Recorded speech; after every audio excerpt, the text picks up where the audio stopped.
Alam nyo ba guys, na sa kagubatan ng South America ay may tinatawag na lumalakad na puno? Yes, ang punong ito ay kilala bilang Socratea exoriza o mas kilala sa tawag na walking palm. Tinawag itong walking palm dahil tila ba naglalakad ito. Pero paano nga ba? Ang sikreto ay nasa mga ugat nito. Kapag may bahagi ng lupa na mas nasisikatan ng araw, doon unti-unti ito nagpapalabas ng bagong mga ugat.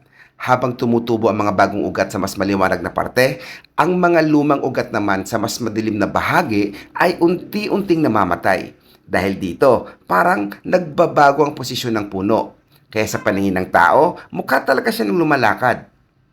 Sinasabi na kaya nitong lumipat ng hanggang humigit kumulang 20 meters sa bawat taon. Ibig sabihin, kung iiwan mo ito at babalikan makalipas ang 1 o 2 taon, mapapansin mong parang nasa ibang pwesto na siya. Sa loob ng 5 taon, mas malayo na ang kanyang nalakaran.